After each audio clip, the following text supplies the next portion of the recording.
Sister Wives star Kody Brown seems to be doing well these days, despite a heated battle with Janelle and Meri Brown over Coyote Pass.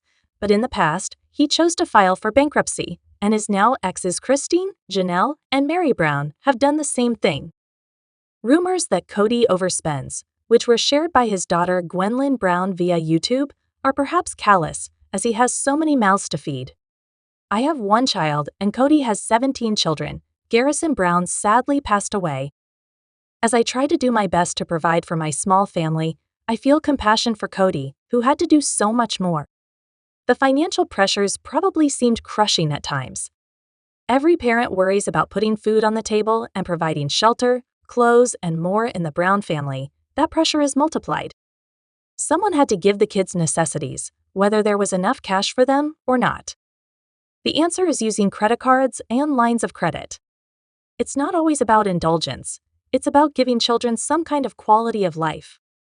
However, that strategy can be a slippery slope.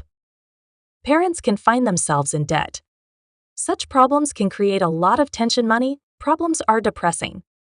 When Kody and his then-wives filed for bankruptcy, maybe they felt ashamed. There is so much stigma, but really, they were up against it. Perhaps they shouldn't be judged for that. Janelle Brown filed for bankruptcy in 1997. Janelle's had hard times, and it seems like the money problems that she talked about last season on Sister Wives were an ongoing issue in her life as she filed for bankruptcy in 1997. Sarcasm accessed copies of documents related to the Brown family's bankruptcy filings, putting them on the internet. In Janelle's paperwork, her monthly income was low, barely exceeding her frugal monthly expenses. She did have assets, but two of them, part ownership of vacant lots, wouldn't give her access to cash until they were sold. She also owned a car with a rather low blue book value. Overall, her financial picture was grim. That's sad, as Janelle is a hard-working person, but not everyone is lucky enough to be wealthy in life. In America, where affluence is celebrated, people may feel very bad about themselves when they don't have a lot, but being poor isn't a crime. Janelle filed for bankruptcy, doing what she had to do at that time.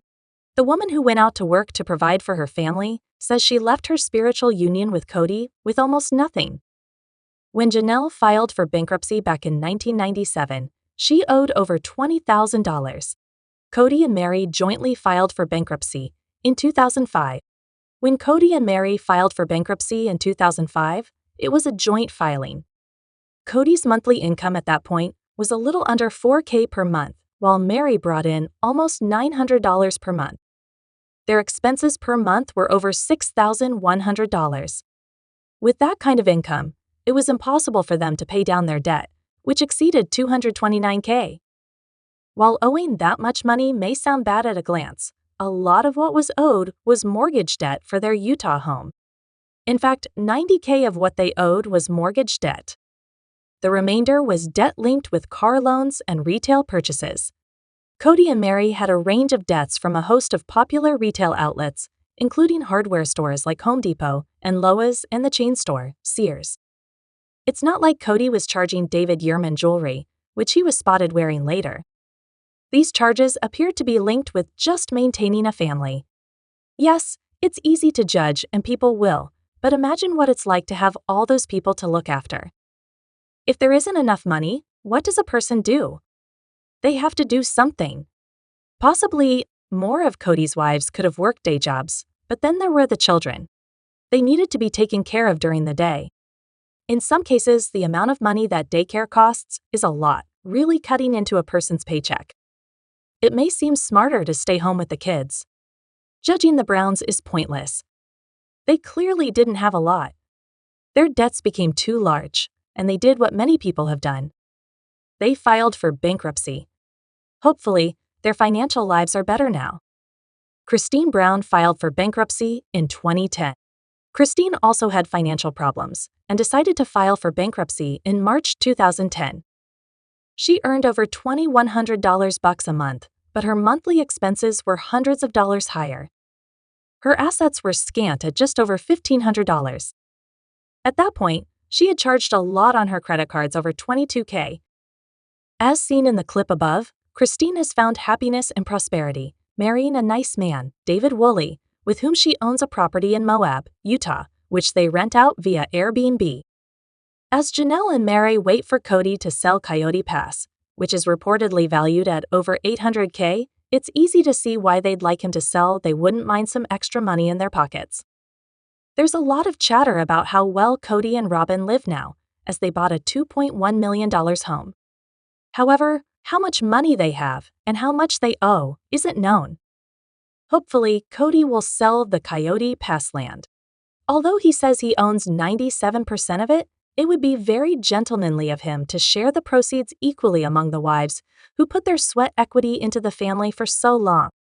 It remains to be seen how the Battle of Coyote Pass will end, but the Brown family has definitely had real money problems. In particular, it's sad that Janelle still talks about her financial problems, as, in addition to sweat equity, she went out and worked a job to help pay the bills. Janelle may feel like her ROI return on investment was very poor in light of all she's done for the Brown family. It's only natural that she might feel angry and bitter. Now, she's got a new business, Taya Farms, and things are looking up. She's such a strong woman and deserves good luck. Life is tough. Polygamy can be tough too. However, the Browns, Kody, Robyn, Meri, Janelle, and Christine, have managed to rebuild their lives. As they entertain people with their drama, they deserve decent standards of living. They are big stars, and they've been putting their lives out there for 19 years. So, I hope all the Sister Wives cast members have enough of what they need, and some cash left over for the treats and luxuries that make life more livable.